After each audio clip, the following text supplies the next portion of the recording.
Ты тоже мечтаешь заговорить по-испански, но думаешь, что это невозможно? А что, если я тебе скажу, что всего за 30 дней ты можешь заговорить по-испански уверенно?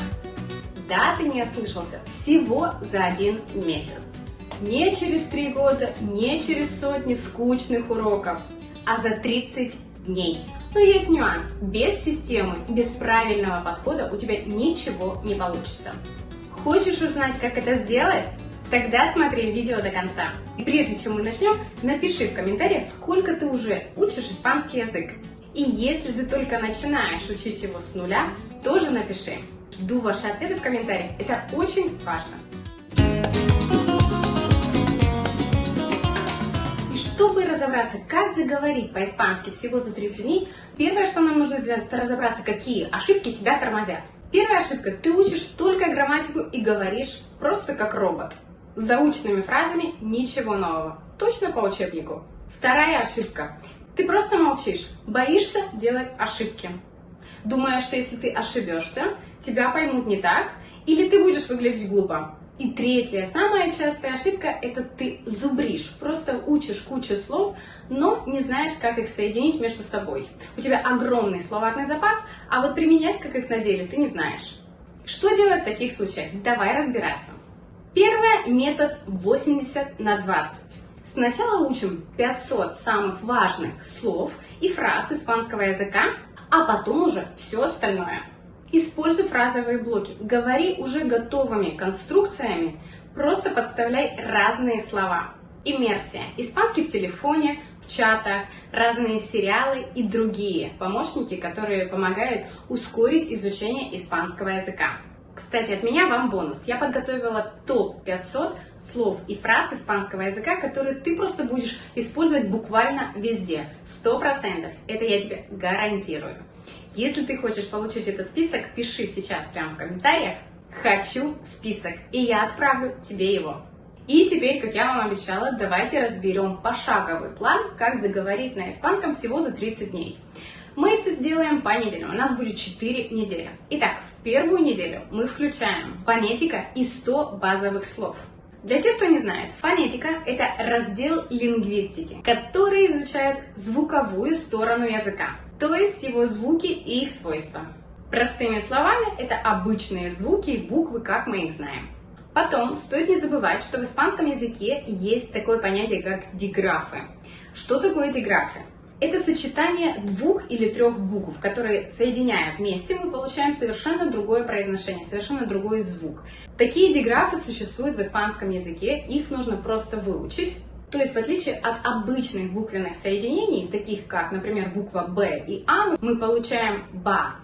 В данном случае, например, используя такие диграфы, при такой конструкции звук меняется, и нужно произносить его совершенно по-другому. Например, самые частые такие диграфы испанского языка – это звуки «к», «г» и двойная «л». Ее мы произносим как «е».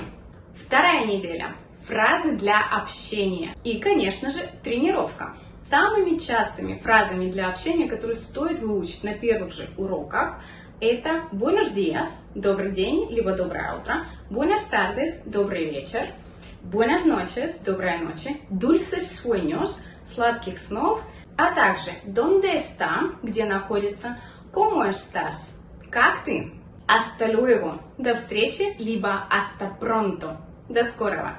Как вы можете ускорить процесс запоминания таких фраз либо слов испанского языка? В помощь вам придут карточки. Как бы банально это ни казалось, но вы можете взять небольшой лист бумаги, написать на лицевой стороне название слова и на обратной стороне его перевод, либо транскрипцию, если вы не знаете, как его произнести, либо при произношении этого слова вы допускаете ошибку. Эти карточки вы можете оставить где-то на видном месте. Очень часто помогает, например, по дому вы можете расклеить такие карточки на лампе, стуле, столе, диване и других предметах, которые вы найдете у вас в доме. Таким образом, проходя мимо этого предмета, вы невольно бросаете взгляд и запоминаете, как это слово пишется, а также вы вспоминаете, как оно звучит на испанском языке. Также существует множество приложений, которые помогают создавать флеш-карты. Например, у вас в телефоне через какой-то промежуток времени выскакивают какие-то карточки с разными словами, и так вы тренируетесь в их запоминании. Подобный метод изучения еще используют в случае младенцев, либо совершенно маленьких детей, когда показывают им карточки с каким-то предметом и говорят, как это произносится. Принцип Домана. Второй способ, который поможет вам запомнить фразы для общения, это, конечно же, чтение книг, либо любой другой литературы, но лучше всего книги.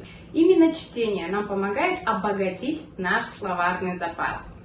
Когда мы читаем любой рассказ, либо какой-то роман, нужно подчеркивать те фразы, либо речевые обороты, которые бы мы хотели применить на практике.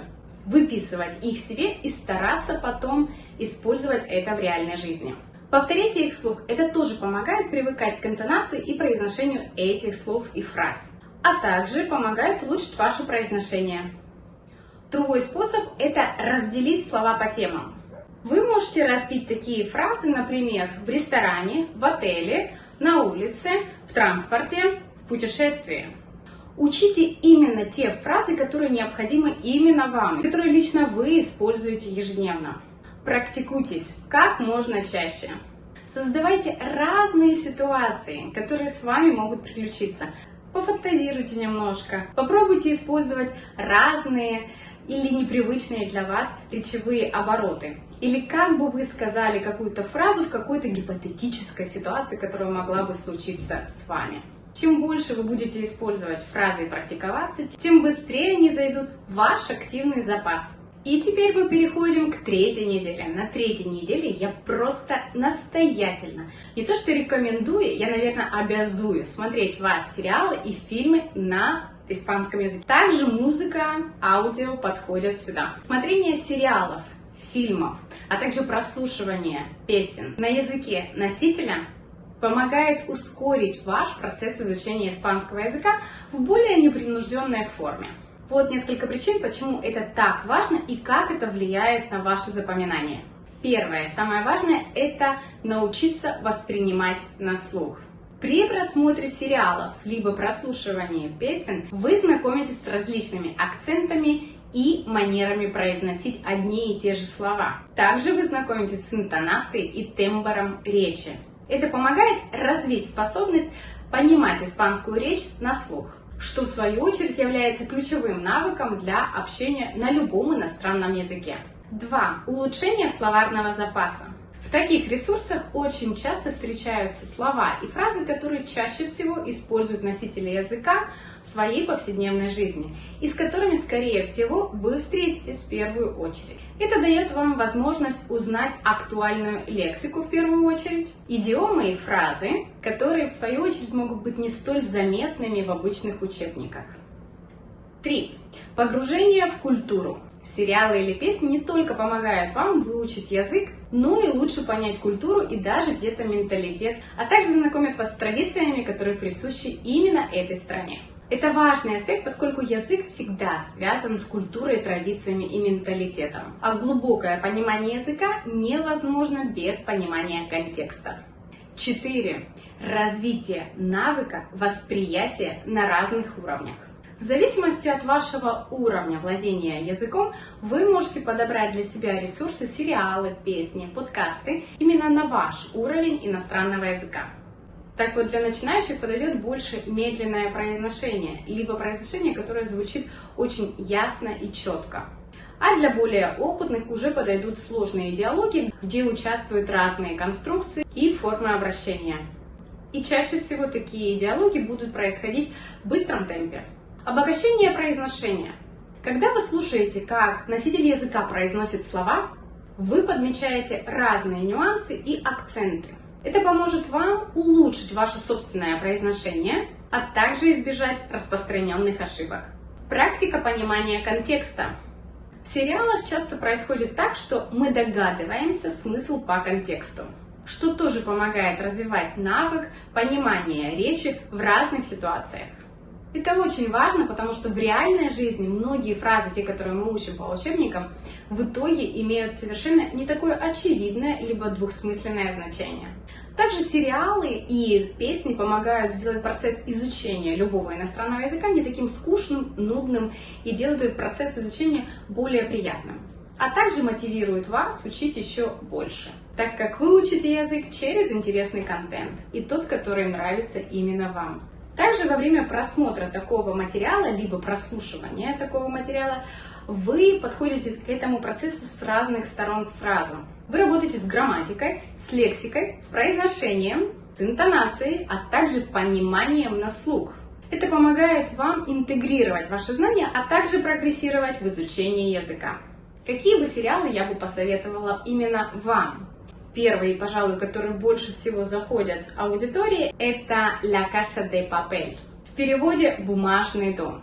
Очень популярный сериал, который рассказывает о группе людей, которые планируют совершить ограбление.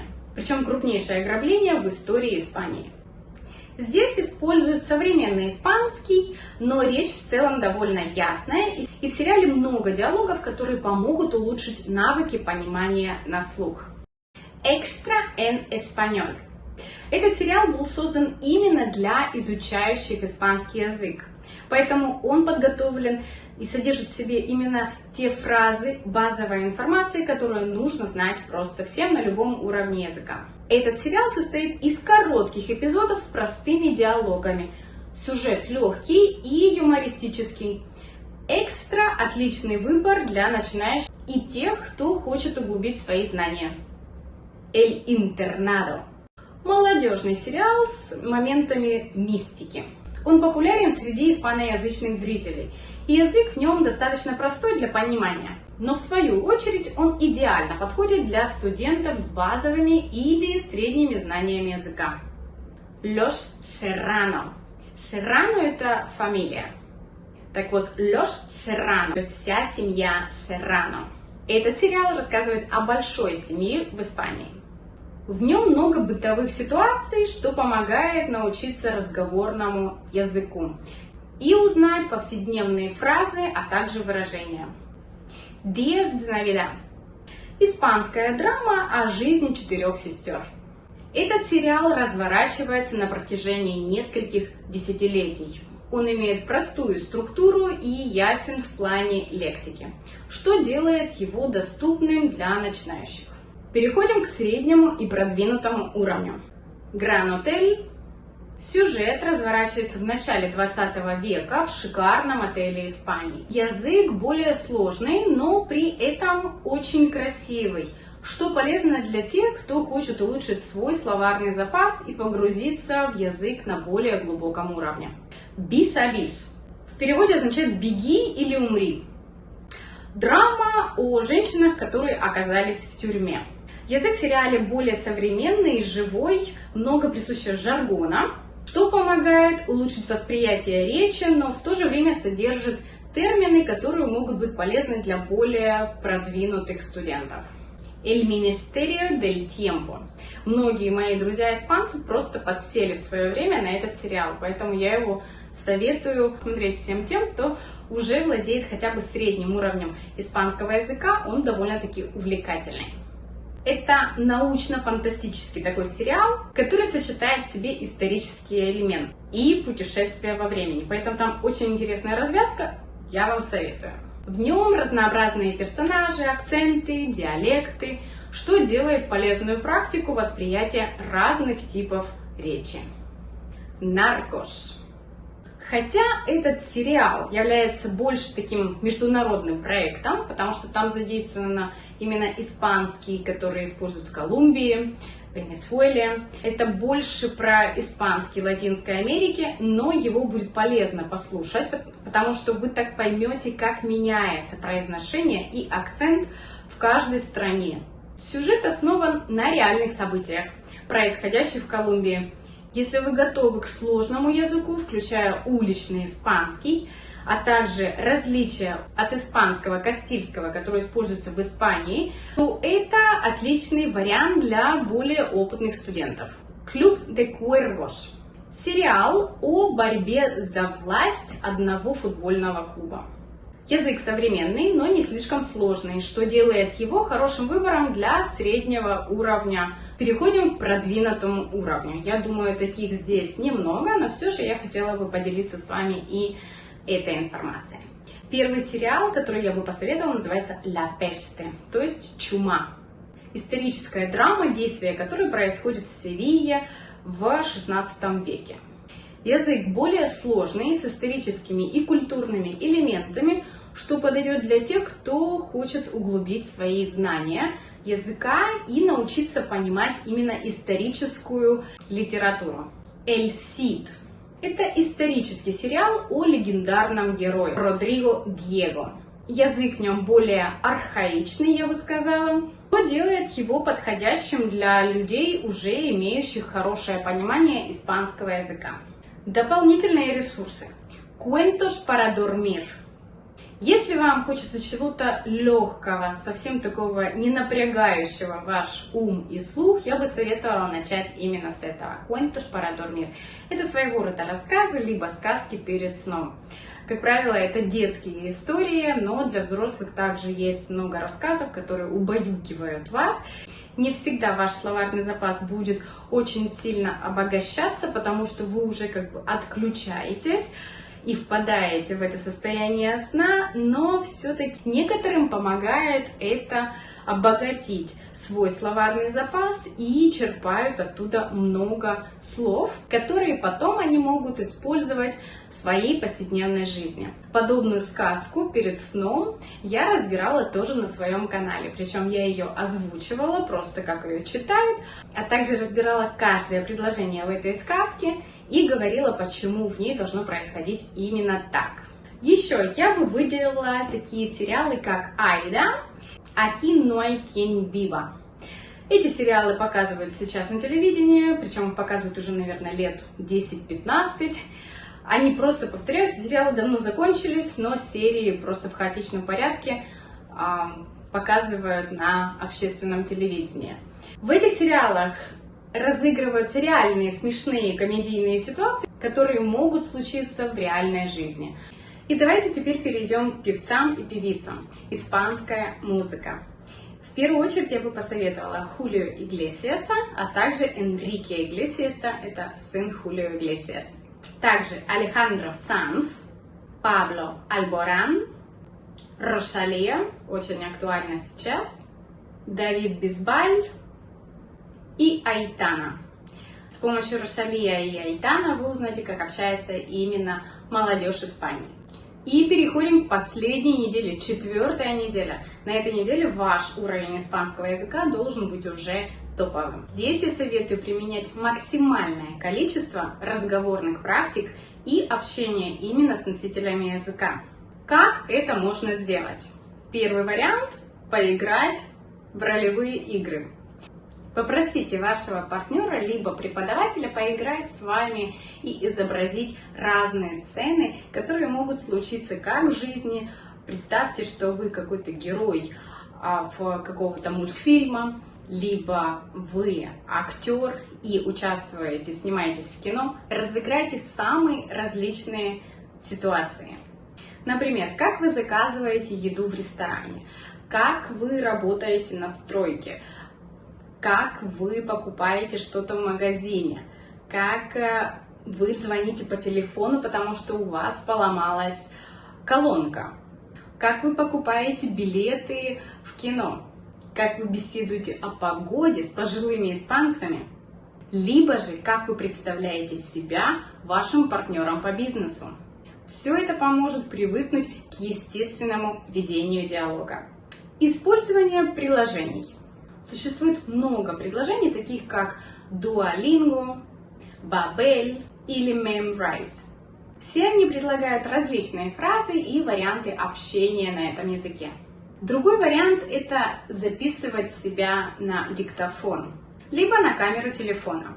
Как бы странно это ни звучало, но когда вы записываете себя, а потом просматриваете это видео, либо прослушиваете ваш голос, вы замечаете массу ошибок. Вы замечаете, как ваша дикция поставлена неправильно, какой акцент вы использовали, как произнесли то или иное слово, либо фразу. И, возможно, вы заметите те моменты, которые вам стоит откорректировать. Также я настоятельно советую практиковаться. Регулярные занятия с учителем помогают ускорить процесс изучения любого иностранного языка. Учитель сразу замечает ваши ошибки, откорректирует и направит, а также даст вам сразу готовый материал, который, например, вам необходим для беседы с вашим начальником. Многие ученые-полиглоты считают, что 15 минут в день изучения любого иностранного языка вполне достаточно, чтобы действительно выучить язык. Что вы думаете по этому поводу? Пишите в комментариях. А теперь давайте проверим ваши знания. Подумайте, можете ли вы сразу сказать эти фразы на испанском языке? «Меня зовут» и ваше имя. Другая фраза. «Я хочу заказать кофе». Как вы это скажете? Подумайте. Третья фраза. Где находится метро? И фраза номер 4. Сколько это стоит? Напиши в комментариях, давай проверим, насколько ты знаешь испанский язык. И какие фразы у тебя получились без ошибок. А теперь важный момент. Если тебе понравился этот урок, поддержи меня донатом. Либо же поделись этим видео с друзьями и помоги им тоже заговорить по-испански. Не забудь написать в комментариях свои варианты ответов. А также кодовое слово «Хочу список», если ты хочешь получить мою подборку топ-500 самых часто встречающихся слов и фраз испанского языка на все случаи жизни. А на сегодня это все. Не забывай посмотреть вот эти видео. Эти уроки тоже классные. И до пятницы в Shorts. Пока!